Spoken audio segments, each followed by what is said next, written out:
Hi, everybody. Hi, everybody. Hi, everybody, and welcome back to the Talking About the Big Stuff podcast with Michael Cole and Matthew Cravat. I am Michael Cole. And I am Matthew Cravat.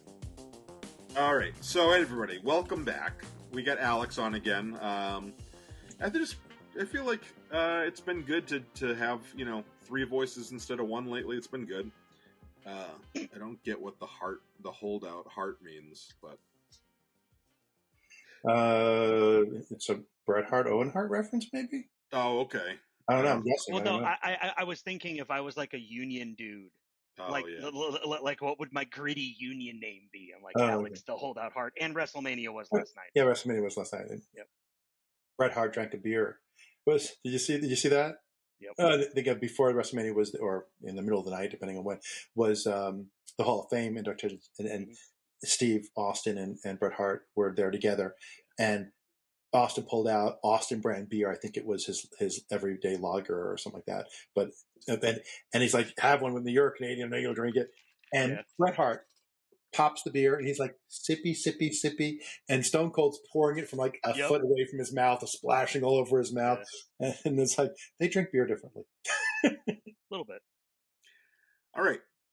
So. Welcome back, Alex. Welcome back, everybody who's listening and watching.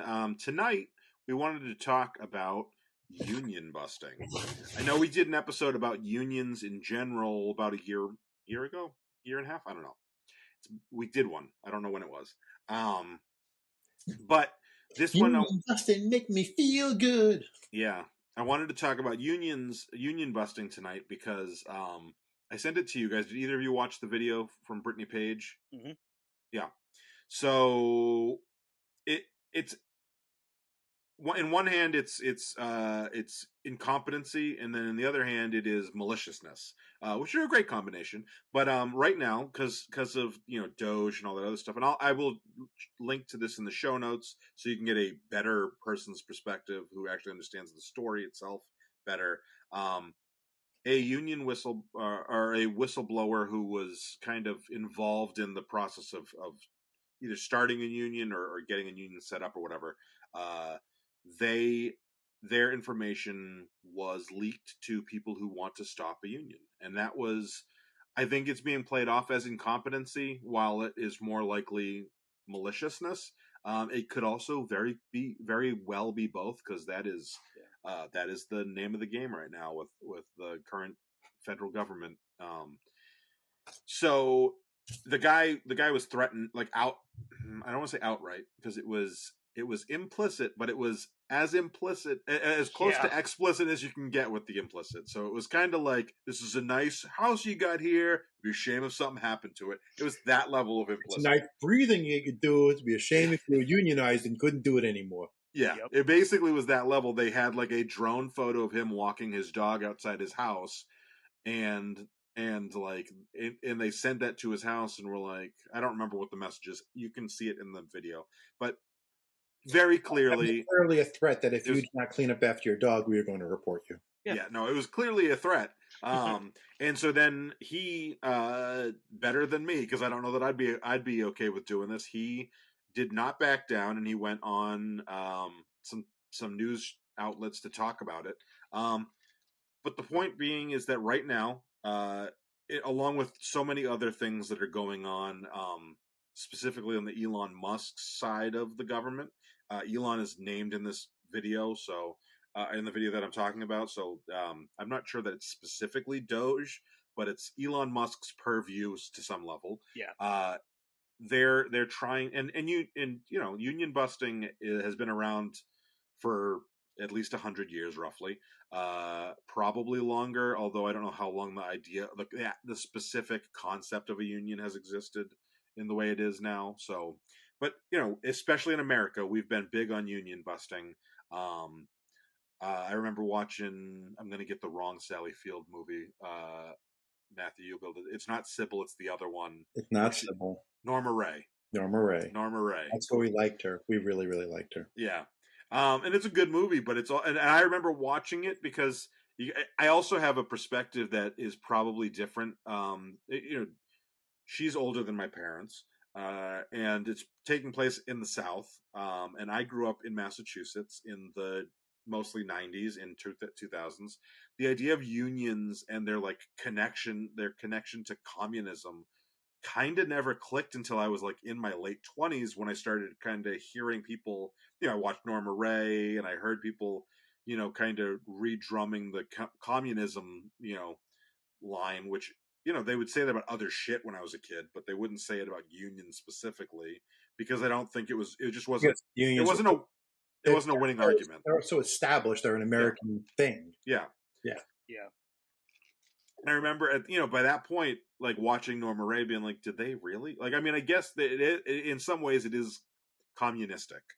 But the idea that, I don't know, the idea to me was just very bizarre. It is a step below the people taking the reins of ownership away. Yeah. A step below collective bargaining, but it's definitely what's good for the group, not what's good for the individual. Yes. Yeah. And it's in the kind of communism sense of it. Yeah. You have the idea that a union has a lot of the same important platforms that they are going to campaign on or push, but it's all, in most states, it's elective. So there are some states specifically. But from an economic standpoint, not from a government communism, but for the economic communism, it's purely anti-capitalism. It's let's band together so the capitalists can't win. Yeah. And a lot of that stuff coincides historically with, union growth in America and the rise of the Red Menace, or whatever, the Red Scare. They coincide, and they are obviously related, but time frame predates it by a lot. I mean, oh sure, yeah. I mean, there were unions in the garment district in the maybe not the turn of the century, but before World War One. The unions were already forming. My grandfather tells a story, and maybe it was in the 20s, but where he was with a friend who they were starting the first union. My grandfather was in one of the first unions in the garment district of New York, and one of his friends, fellow organizer, was killed in front of him by a union buster walking through the park coming back from a meeting, as an example to the other 4 or 5 people in the group of don't do this. And they still moved on and did it and formed the union. But yeah, union busting, as my grandfather tells it. He's not here to tell me that if he was exaggerating, lying, or putting himself into a story. I don't have proof that it is, but the story he always told me was that someone was murdered in front of him. Yeah. That's part of it. And I was hoping before we record, I was trying to get into recordings I had of interviews that my dad did with my grandfather that I thought I had working on my computer, but the files are all corrupt. So I got to see if Jacob, my son, still has uncorrupt files. Because I don't know if that story is one of them, but I wanted to see if it was so I can get the deets. But my files were corrupt. Yeah, if you talk to Jacob before we post it would this, still be his story. It still wouldn't be proof it's true, but right, yeah. But it's interesting, and I think we're your grandfather being, he would be what, 120. He was born in 1890. Okay, so 135. So anyway, the idea of him, him being at the beginning of it, but the rest of us, we've come into a world that has had strong opinions on it, but it's existed. Unions. Like my parents, retired before they were 60 with health care and pensions that were union based. My dad owned his own business, but he was in a union from before that. Yeah. So he had benefits and stuff from his short stint in unions before he was a business owner. Yeah. And unions, we talked about it when we did the union episode, but they're the ones that gave us weekends and lots of other benefits. And also I went to school for communications, and then I went and got my master's in creative writing. So I'm not an economics person, but I've been learning a lot about economics lately. There's this thing called tariffs that are apparently really good for the economy. I learned about those from Ferris Bueller Day Off, where Nixon's speechwriter, Ben Stein, said it was a bad idea. Yeah. Yes. But they're also, one of the things that I've learned about economics is the three-legged stool. Go for it. Go for the joke. No, not a joke. I was thinking about the book that one of the books I want to write when I retire, my improv book. And I always describe improv as different from other art forms because there's a three-legged stool of improv, of having to enjoy what you're doing yourself. your audience needs to enjoy it, and your scene partner needs to enjoy working with you. Yeah. Like all three of those things need to happen to have longevity in improv. So like Right. literally today I was thinking about writing up that essay and Oh, yeah.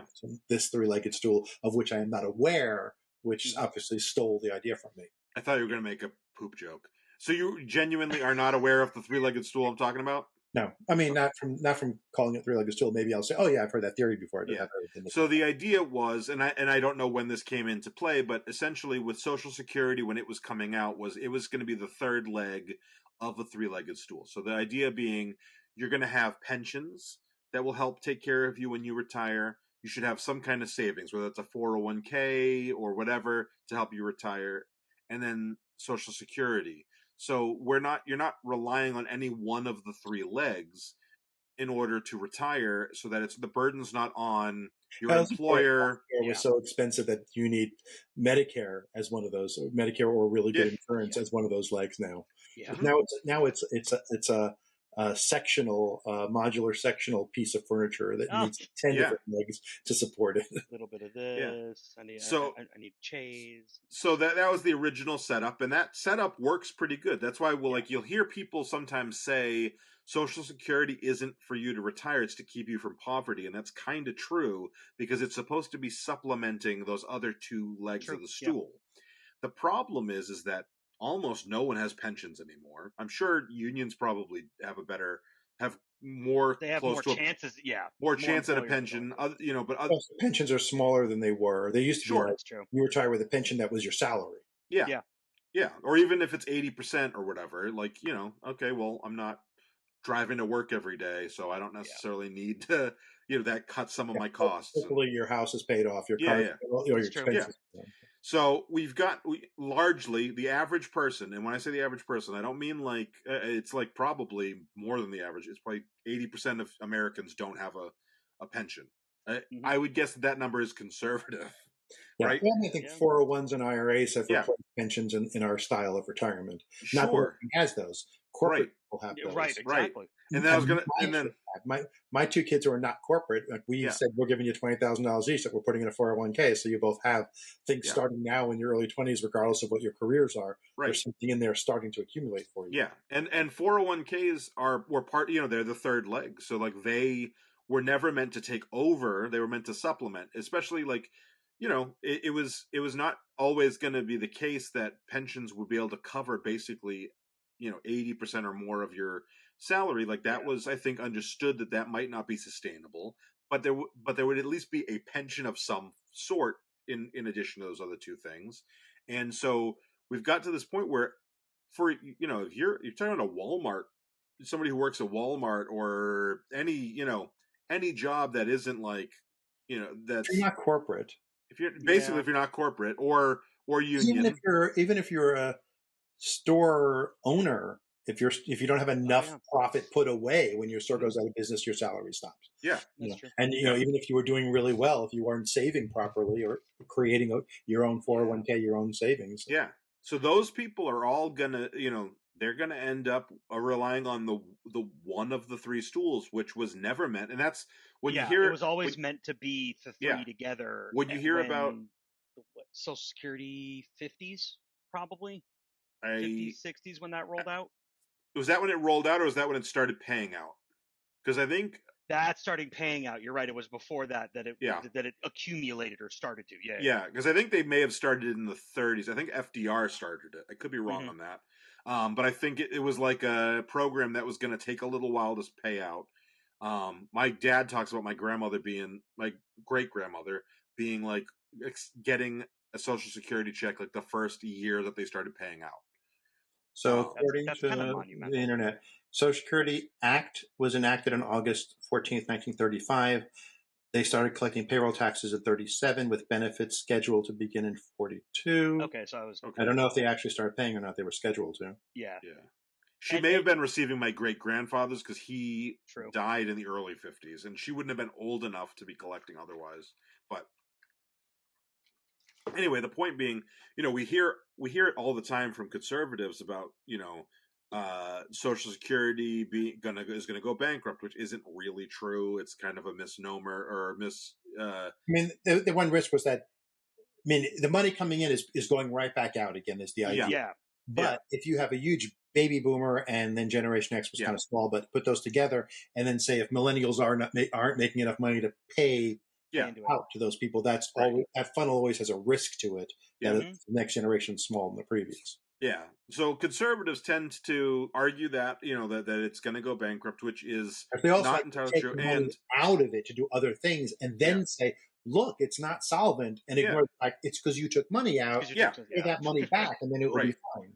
But and I was going to say, and they also tend to, on the other hand, be like, well, you shouldn't be relying on it anyway, which is true. It should not be your only reliance. But conservatives tend to be the ones who don't want us to have unions, who social safety nets are not part of the plan. They don't want any of the other, it's like everything else. Like you should never retire. You should work until you die. Why would you want to retire? They say. You should. Ben Shapiro actually said it. That's the latest thing.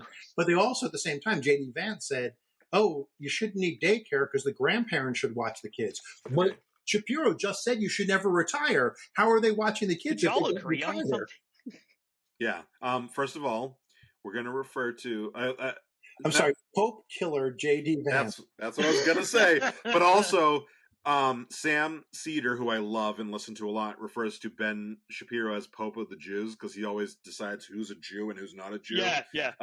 And so he calls him the Pope of the Jews. So we got the Pope of the Jews and the Pope killer on opposite ends. Maybe we should get them together. I don't think we need to take care of the Ben Shapiro problem because the Daily Wire is going bankrupt. Yeah, the Daily Wire is going to take care of itself. It's but eating then we're itself. Left with Tim Pool. I just know that 100% of popes who have met J.D. Vance have died within 24 hours. I don't want to start conspiracy. He straight put that in our group chat, and I was like, a statistic! Look at this! A manufactured statistic that happens to be true. Yeah. Look it up. I mean, I'm not a big fan of the Pope. He was a big fan of you. Yeah. Anyway, I'm not a big fan of that Pope. I'm not a big fan of any of the popes, but that Pope's not as bad as the other popes. Which he liked to use hate speech, a lot, but he didn't do hate stuff as much. So he was definitely an improvement. Yeah. He did a little hate. He's like not a big hate. He did little hate. The Diet Coke of hate. Just one calorie. Not quite evil enough. I just say it. I don't do it. Yeah. I posted. Have either of you? I know you haven't, Matthew, because you told me, and we talked about it at the Oscars, but or Oscar time. But Conclave. Did either of you watch it? No. I watched Convex, and I didn't love it, so I didn't watch the sequel. No, it's not concave; it's conclave. Oh, I misheard you. I'm sorry. Yeah. Anyway, so you don't need to know much about the movie, but a conclave is the thing that elects a pope, and so It's also a fraternity meeting when you have a bunch of different chapters come together. But that's sure. They probably took it from the Pope, or more fun. I'm sure. But anyway, I posted that I'm hoping Stanley Tucci gets the job because he was one of the actors in the movie. So was it?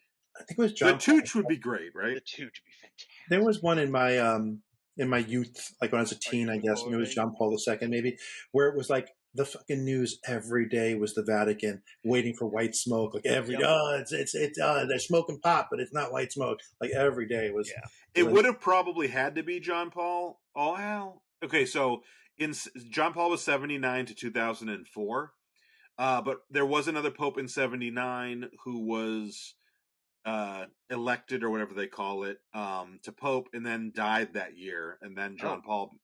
That's it. You guys have seen The Godfather 3. Yeah, it would have been 79. The Godfather 3 is a fictionalized version of that story. How they murdered him. Yeah, they're basically saying that he was like mobbed up and they didn't like what happened. Yeah, so it would have been 79 when I was 12 years old. That would be the one I'm remembering where it was like it could have been either of them. Because there was 2 conclaves that year. I would if I was a cardinal, I'd be like, Jesus fucking Christ! I gotta do this shit 2 times. I gotta do this shit 2 times this year. I better be fucking pope when this ends.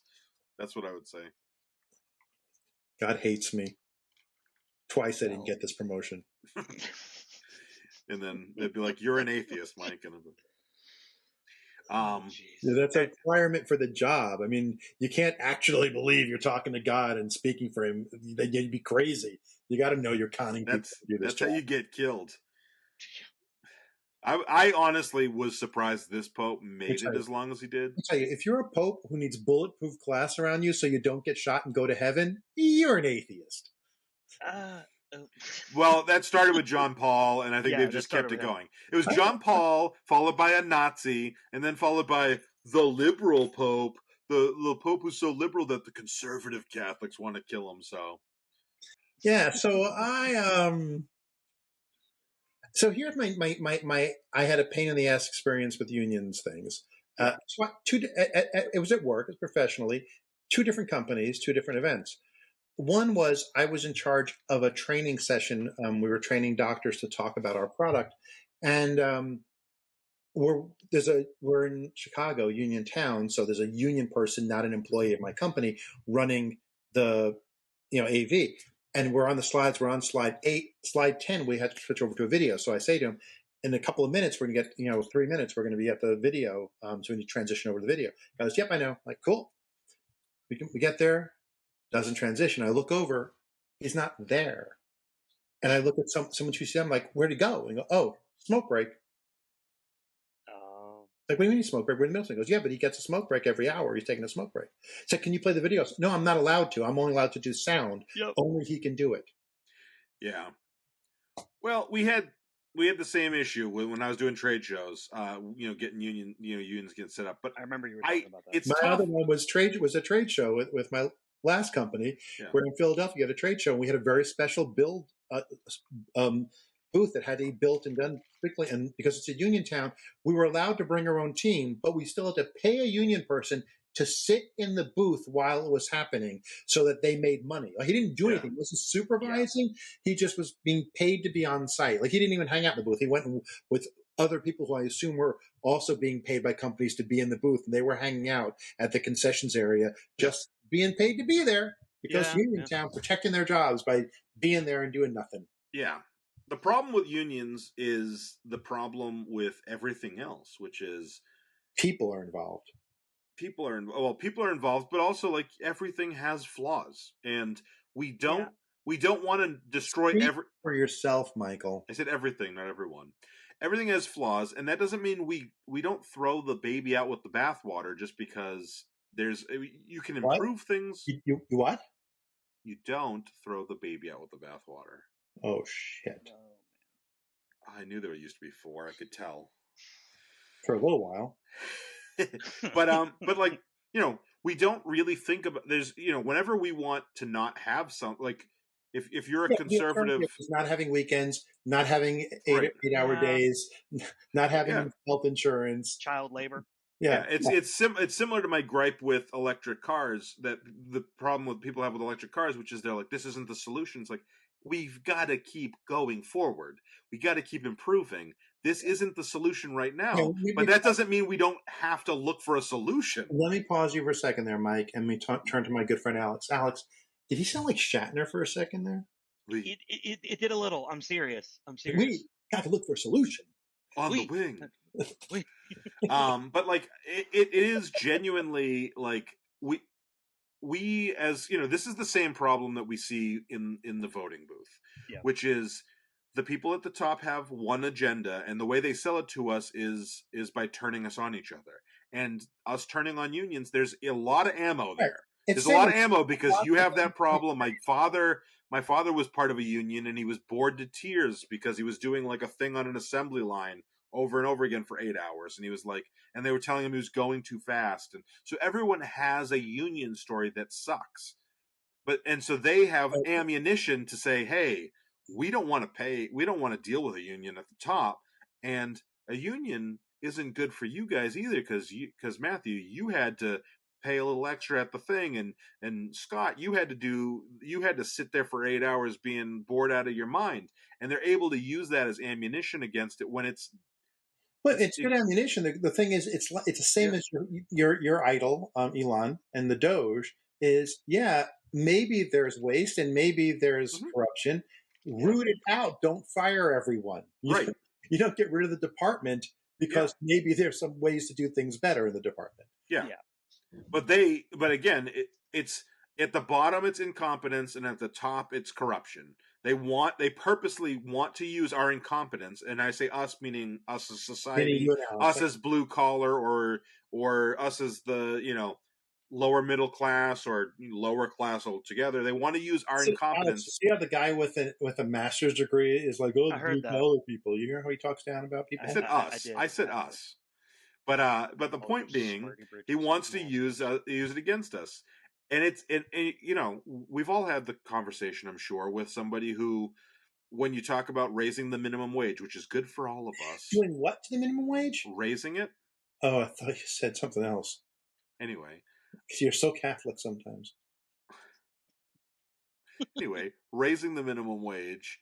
I did text my dad, by the way, when I saw that the Pope died this morning. I was like, if he had died yesterday, they couldn't have announced it for 3 days because they'd have to make sure. I've seen that go around a lot. Let's wait a couple days. Oh my gosh! But he died. Friday. But we talk about minimum wage. You always, if you have a conversation with enough people about minimum wage, raising minimum wage, there's always someone who goes, a burger flipper should make what I make, and it's like you should be making more too. Yeah, just like the problem says that, and you're like, well, you shouldn't be making what someone in the restaurant makes. You're saving, but also I think more importantly is if you work at McDonald's, for example, you don't flip burgers. They have like a George Foreman grill kind of setup. They put the burgers out. They pull down a top piece. It's like pressing clothes. There's no burger flipping. So your argument is moot. Yeah, I really thought the way that the cadence with which you said that you were going to say, before that when he said something then paused, I thought he was going to say, but really the problem is that you need to go to patreon.com/talking about the big stuff. I really thought it was coming. Why would I say go to Why would he say that? patreon.com talking about the big stuff? I don't even know what you can do there. You can actually subscribe and get some cool content to this show and help us out. Because right now, I can promise you that when you look at the amount of money we're making per month versus the amount of... Making or spending? Well, I was going to say, we're making less than minimum wage. We're making negative dollars, so... Correct. I'm going to say in my comedy group, if you say how much money we are on a good night when we do well at the door, if you take into account that we're doing one show a month or maybe 2 shows a month, but we rehearse 3, I teach workshops and rehearse, 3 hours a week, and then put those hours and then the time performing together, we get paid 50 cents an hour at best. If you just look at the night that we made the money, then we made enough to go out for some beer after the show. Yeah. Or audience, you could be me and pay them to work here. I pay to work here too, if it makes you feel better. That's why we call it a passion project. So for my take on unions, when you were saying there's the lack of transparency or the corruption, I always had this thing on unions that they wouldn't have to exist if companies were policed properly. Yeah. Because there wouldn't be any, oversight in making sure you were following what was basically already workers or human rights that some states had already established. Right. The unions are a way to humanize capitalism. Yeah. Yeah. We have unfettered laissez-faire capitalism. The people need to get together to survive it. Yeah. Yeah. America also has a real bad problem with when the rich and the government and other people want to get rid of a thing that they perceive as a problem in America. We'll use unions as an example. They don't want to get rid of it by knocking out the demand. They want to knock out the supply. So, like in this case, I would if we made a world in which world or country, I'm okay with either, in which unions weren't necessary. In Star Trek, you don't hear about unions. Yeah. They're in a post-demand, post-scarcity world. Yeah. Of course, it took some world wars to get there and to just... Sure. But if we made that, I'd be fine. It's similar to like if you could get rid of all the reasons to need an abortion, I'd be fine with not having abortion. Right. Not having abortions happen. Yeah. So I mean, because the point would be if we were in a society where people said, "Hey, Alex, Mike, you know what we should do? We should band together and demand more money and better working conditions." And you guys were like, "The hell do you mean? We're getting paid great and we have great working conditions. Well, why would I band together to do that. Yeah. The fact that we're in a situation where people go, yeah, we should spend time and money and effort on and risk our regular jobs Yeah. means it's necessary. Yeah, and risk. I mean, not only the risk of danger, like you were talking about, but There's an onion busting. yeah, and also like we're in a more. I don't know how many states. I'll look it up real quick, but there's a lot of states. 50, Mike, they're 50. Yes, I know. I was gonna say how many states there are that are right to work, but like North Carolina. Yeah. Yes. So right to Which work, we are 47 is when it started, and the percentage of states are looks like a third. about a third of them. Which when Basically, I all the Northeast and the West Coast, and then a couple in the middle. No. Right to work's the bad thing. No, I'm agreeing. So all the Northeast has it, the West Coast has it, a couple in the middle, and everybody else is no. When I was in Colorado, when I lived in Colorado, I worked for a company. I will shout this company out because they sucked. It was American Furniture Warehouse, and the guy who owned it made for them. Huh? American Furniture Warehouse. We're not creative. Sorry. No, but they were on South Park a bunch because they're, how like a lot of times the local furniture place has like a real character for an owner and that they're famous. You and I remember Bob. Yeah. Yep. Bob's Discount Furniture. Bob Kaufman. Yeah. Yeah. Anyway, but American Furniture Warehouse in Denver had Jake Jabs, who I don't know if he's still alive or not, but he was an asshole. And I worked there for a summer when I was living there, and he required every single employee drive from Denver down to like almost down to Pueblo or wherever it was to go to a seminar with him talking. And if you and we had to listen to him talk, and like my boss ahead of time was like, make sure you have a good question because he'll like it if you have a good question, but he will like anybody he doesn't like, he fires on the spot when they get there. And he gave us a speech about how we were one of 4 states that were right to work. And he had bought it from Wyoming. He bought the franchise from Wyoming where they had unionized, shut down the original, which is where the union was, and then came to Colorado where you couldn't have union, or they couldn't form a union because of right to work. You can have a union, but people were allowed to work without joining it, which functionally makes it hard to have a union. Right. They can pay the non-union people half the price. Why would they hire any union people? Right. And that's the right to work. That's how they get that name, but really it also, those laws always include in them the ability to fire for any non-unconstitutional reason. The guy made the example, if I don't like your shoelaces, I can fire you because you're without giving a reason. So it can be non-constitutional. You don't even need to give one, correct. Yeah. Just firing you, right to work, which also, I told my wife when she was frustrated and being treated like she did a job, you don't have to give notice, just fucking quit. Mm-hmm. And like, well, no, I work with a contract and the contract is till this time. And I'm like, no. Quit the contract company if you don't want to. Like, if they won't end your contract early, it's a right to work state. You can just say, I am not working as of today. Mm-hmm. Nothing they can do about it. You are not in a contract thing. Yeah. Maybe your boss needs to find a replacement to fill out the contract, but it doesn't have to be you because you wouldn't be your boss anymore. Yeah. Not worth your mental health to work under unfair things, unless you're me, and then you have to do it to keep the family fed. Yeah. Under unfair treatment. I'm just old and ratty and tired of working. My company is actually really, really nice. Yeah, they are.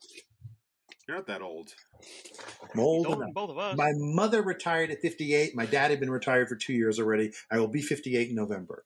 That's true. My grandfather retired around 58, 59. My brother's been retired for a couple of years already. I mean, he still works, but he's been retired from having a job. He's on like the board of a lot of companies, and he has his own company and does stuff. So he still does work, but he does I feel like working 20 hours a week. That's what I'll work. I feel like going to Europe for 3 weeks and not working. I'll just do that. So he has a lot more flexibility. But if it makes you feel better, I am almost certainly not going to be able to retire at 58 unless Chocolate Diamond really takes off. You never know. Yeah. Which brings me back to the point of we're Patreon.com. Alex is going to unionize as our employee. I'm going to unionize. I will say this: if we start it is my intention, if we make money, if we can get to this company, angle it just over Alex's reach because I'm tall. I was going to say, if we can make some money, if we could start making money, my intention has always been the kind of employer where my employees do not need to form a union. Because I feel like, I know that this is an unpopular opinion among a lot of people, but I feel like if you're the employer and your employees can't survive, I know, like, we're joking a little bit about Alex paying to work, but like, this isn't our day job.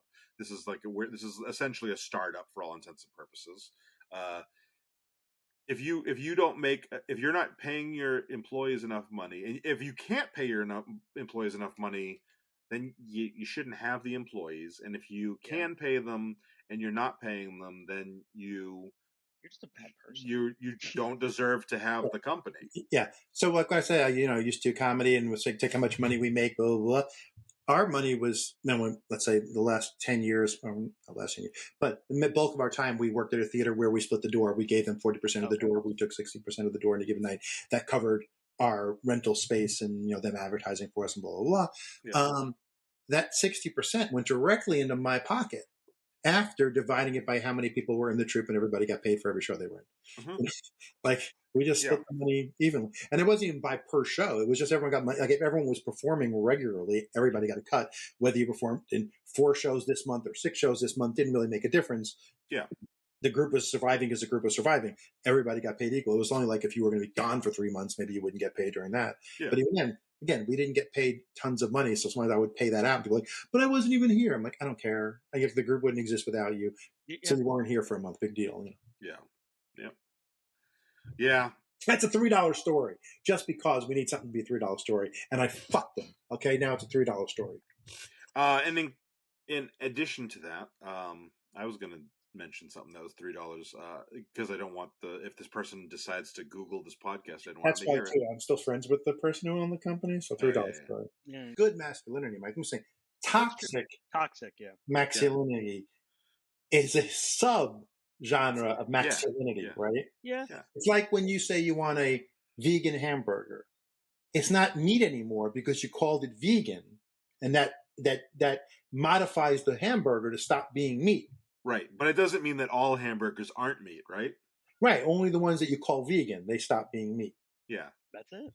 So so you can still have toxicity. I mean masculinity, and you can have toxicity. They're separate. You don't have to mix them all the time. Yes, and in fact, and if you want to find out how to rid yourself of toxic masculinity, go to patreon.com/talking about the big stuff. And we will tell you how to find our YouTube video on going to the Ramada Inn. Yeah, and I think it was episode 3 of this podcast, which this is episode 127. It didn't exist. Yeah, this is episode 127, but on episode 3, it was, I think it was 3, it was about toxic masculinity. I'm going to go back and check right now. It was about me, because I was on episode 2, and it pissed him off, so he did an episode about me when I left. Right after. Fair, yeah. I really think that just the overall, I mean, the toxic work environments can be created by having a union, or worse, in a right to work state where you've got some folks that are members and some folks that aren't. And that was my situation. I was the member because I was willing to pay into it, because I came from a Northeast where if there's a union available, you just join it. That's what you did. Yeah. And when I moved down here, the place we worked had a union, and I had a bunch of more locals kind of really give me nasty eyes, like, what guys, what's the matter? He's like, why would you want to pay this much? I'm like, if I'm concerned where $5 of my paycheck is going, but it makes sure that I have a job to come to every month, I'm a little less concerned about my $5. So there's a lack of bigger picture sometimes, just like with tariffs. You remind me, Alex, when people would say, why are you in a fraternity? Do you have to pay for friends? I'm like, no, but we're a group of friends who pay money so we can do things together, like have huge blow-up parties with a band, without saying pass around a hat. Yeah, yeah. Also, like, it's similar to anything else. Like, we've... Oh, talking to the boss? No, she had to walk behind me, so I turned the camera off. I Oh. was like, "Is she gonna come back? I'll just turn it back on." She's not looking. She Just used to you being on the air. Right? so Hey, so anyway, we I forget where I was going to go with that. It was something sexual. Probably maybe. usually is. I like I never had a bad experience, but I always paid for it just like I pay for health insurance. I know I'm gonna need it. Yeah. I treat my Well, body like your base crap, so I'm salary gonna was have probably to use it. determined by it. Like the Yeah. things that you needed it for were already in place. You were paying to Yeah. make sure they stayed Okay. in place. So for me, it was preventative Yeah. maintenance. Like your dental plan that they got you. Yeah. And a lot of times, True. unions are similar to vaccines. You hear me out on this? They sting? Yeah, sometimes. They put trackers under your They skin. give you a fever for a day? They are a victim They of fill their own your success. body with markers. They're a victim of their own success. Because why do I need a union? I already have weekends off. I already have, Yeah. Well, it's people who say, why do I have to belong to the union? When they fight for higher salary, my salary will go up too. Yeah, yeah. Herd immunity. People cannot, and America, unfortunately, America has fetishized individualism to an extent where, and I think it's been purposeful. I think that it's clear that it's been purposeful that people have done that so that we can talk people out of doing something for the greater good. Whether it's your rights to guns or wear a mask so that old people don't die, or we have fetishized it. It's very clear to me that you're not going to tell me what to do, and it's like, okay, well then, I feel like for example with the masks, if you had told everybody at the beginning of COVID and kept this messaging consistent, don't wear masks are bad, all the same people who refuse to wear masks in our reality would have worn masks because they're just. What you have to do is say, don't wear masks, but all the leaders wear masks while they're saying it. Yes. So you don't have to do this. It's not something you have to do. But they do it, and they're like, what the hell? They're doing it, and everyone wearing masks. Yeah. There's just a level of contrarianism that comes with this individualism. And it's Bokononism. What is it? Bokononism. I don't know about that. You could explain that. Oh, Alex? Bokononism? You got me, kid. So it's from the Kurt Vonnegut book, Cat's Cradle. Oh, okay. This guy, the leader of the island country, his partner or whatever starts an underground religion, Bokononism, which is outlawed, and they outlaw it to make sure that everybody follows it. Because it's outlawed, everybody secretly is a member of it and follows the rules. Gotcha. The only rule I really remember is you're supposed to take off your shoes and socks and rub your feet together with other people because it's a sharing of souls. Nice. I mean, Vonnegut was very anti-religion, so it's a very But it was a religion that being totally on it, like it's being used for control. But the way to get people to buy into it was to ban it. Yeah. So my biggest union moment that was in politics was when O'Brien spoke at the RNC. Right. And the worst person the crowd, ever for cuts to the crowd were just union. Huh? Here's Donald Trump, who has union busted his entire life, whose father union busted his entire life. Yep. He's going to be friends for you. Yeah. They cut to the crowd, and younger folks are like, no, this sounds good. Why would I not want to make sure that I have these things in place and the company doesn't take advantage of me? But then all of the folks that are my parents' age and older, wait. Oh, yeah. He's the Teamsters president. What is he doing here? Get him out of here. Get him off a stage. Like, they didn't understand his purpose. Yeah. And I don't think that the RNC or even the average Republican voter, older Republican voter, I don't think they were prepared to think union is good. Yeah. And maybe that was maybe he was brought on too early. It wasn't meant to say union are good. It was to make union people think Republicans are good. It wasn't to appeal to the Republicans. Right. It was appeal to union people. I'm sure he just walked in there and was given a check and said, I know we're saying everything you don't believe in, but here's enough money that you're one of us now. Yeah. When AOC was first running, maybe, I forget. It may have been re-election, or it was at some point early on in her career, which, less than 10 years ago. They were playing on Fox News. I think it was Hannity mostly. They were putting up these big, graphics of her actual points, thinking that was an attack on it, and she kept screenshotting it and being like, "Thanks for the free advertising." Because like they were like, she's in favor of like better schools, and they were doing all the Our green new plan would improve the environment. Have more parks for your kids to play in. help jobs, help raise jobs. I mean, the only thing that they ever attacked her on, which wasn't that it was true, but it was like actually kind of an attack at least, was the cow fart thing. Like everything else was actually a compliment that they couldn't understand was a compliment. She pulled herself up from a bootstrap. She used to have a worse job than this. She should go back to it. She shouldn't have this job. She didn't have it since she was born. She worked She's so not a hard candidate. for it. She didn't inherit her job. Her and Bernie have been touring, and she said that recently. She's like, they despise you, and it's clear because they attack me for having had a real job. And that means that they think that is beneath them, and that means that all of you who have real jobs, they think are beneath them. I was like, oh, she's so fucking good. Yeah. They're talking about her running for president, and possibly running for president, and if she wins the nomination, I'm very hopeful, because there's nobody on their side that's as charismatic as her, and that old Democrats are going to be like, well, yeah, I don't agree with a bunch of the shit she says, but I'm not voting for Republican, clearly. I would like to see her and Buttigieg and Cory Booker, and I'm going to throw a Jew in there, Governor Shapiro and Governor Cooper, just have a Southern white gentleman in there in the mix in the primary together to give us this variety of different styles and things, and have one of those people lead the ticket and one of those people be the follow-up on the ticket. And if Buttigieg and AOC are not at the head of the ticket, I want one of them to be the VP to whoever the other person is. Yeah. I want one of them on the ticket in whichever spot they earn. It could be. I think a really good ticket that I would be super duper excited for.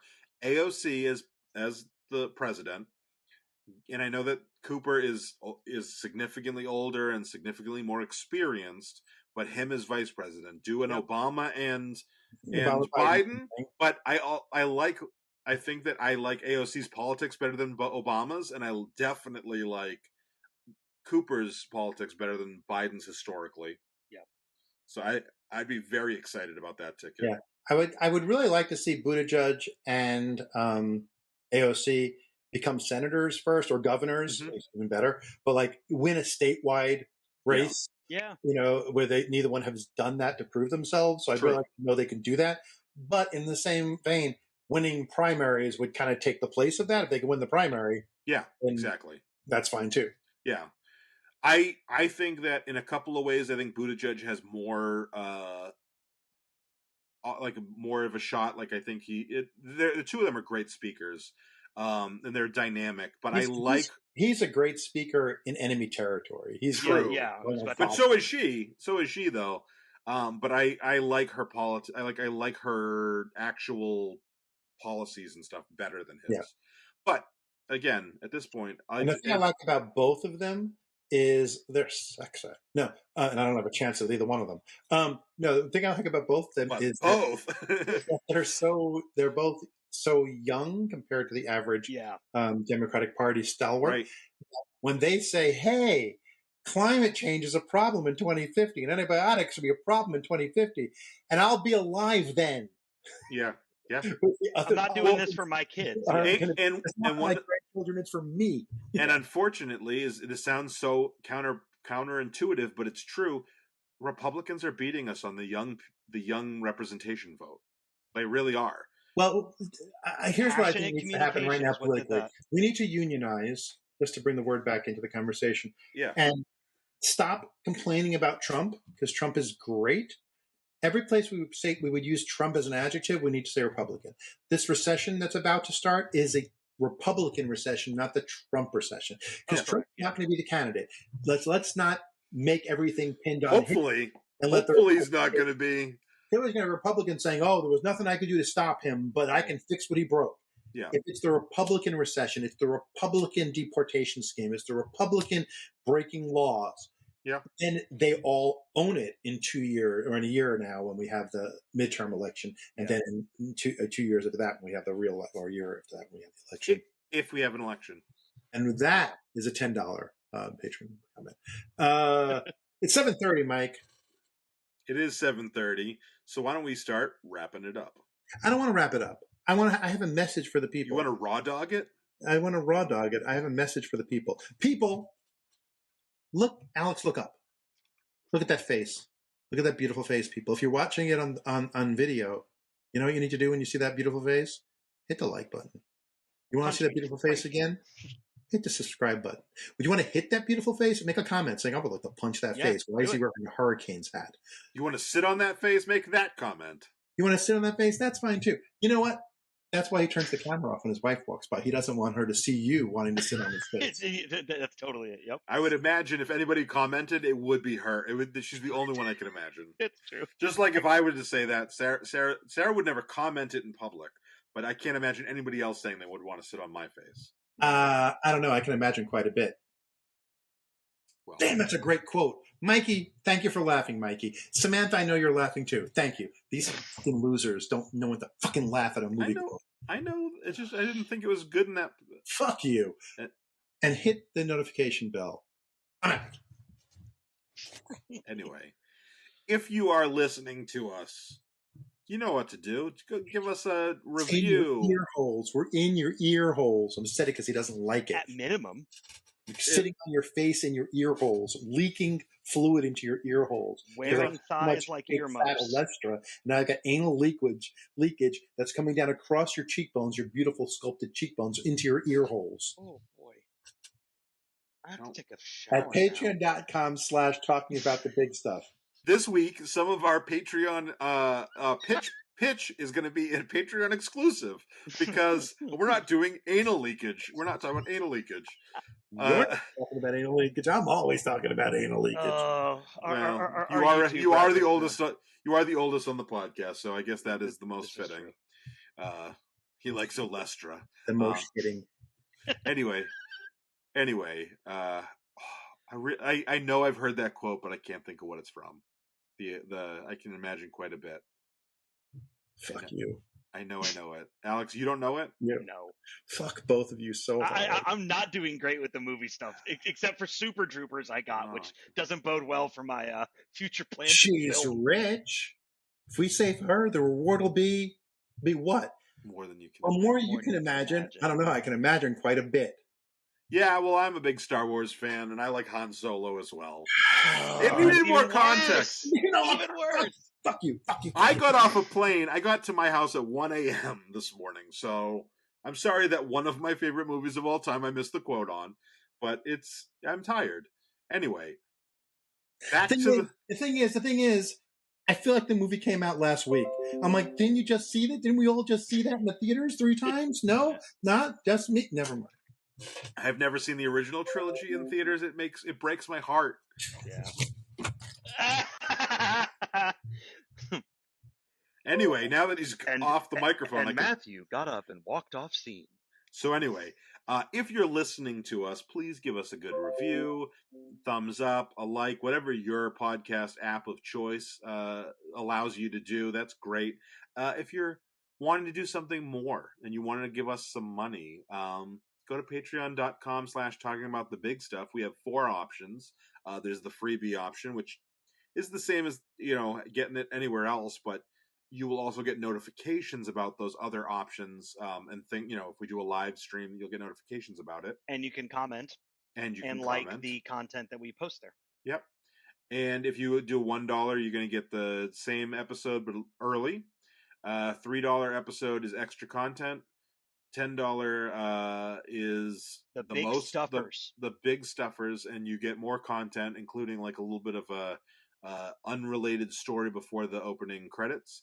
I'm pretty sure that the door that I'm seeing in the background is the exit to that room, so I think Matthew's just sitting there off camera. I was going to say he probably is, because I didn't see that open. And I feel like, Matthew, you there?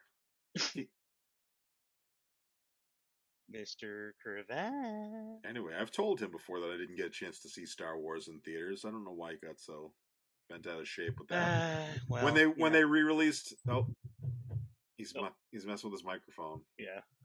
Or the cat is. Or the cat might be. We're gonna see a cat. We haven't seen a cat butthole in a while. We have not actually, and that wasn't when he just showed it to us. It's when it just offered it as it walked by. I mean, for me, unions. I really think that us modern age folks, like, we're going to be the new union members. We're going to be the folks that are software developers, game developers, coders, penetration testers, network engineers. Like, those are going to be the kind of folks that are going to be the new unions. So they're not going anywhere, because anywhere where a worker can be taken advantage of is where a union should exist in the first place. Well, and unions, I think, unions will, I think, crop up when they're needed. Yeah. And sometimes it's, again, unfortunately, like vaccines, you become a victim of your own success. You stop doing the thing, and then and that's when you realize how it got there in the first place. A problem pops back up, and you go, oh shit, and there's a measles outbreak. Oh shit, we busted unions so hard, and now nobody's making any real money. Well, the problem is not the measles; it's the seed oil. Okay, that's a really good impression. All right, guys. All right. Appreciate you coming on. One of us is going to have to go find Matthew. He got let off his leash again, and he's entirely... Oh, Jesus Christ. What a...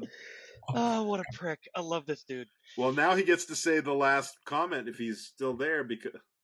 I've seen Star Wars. I love Star Wars. I just never got to see it in theaters. He can't hear me. What am I even talking about? No, but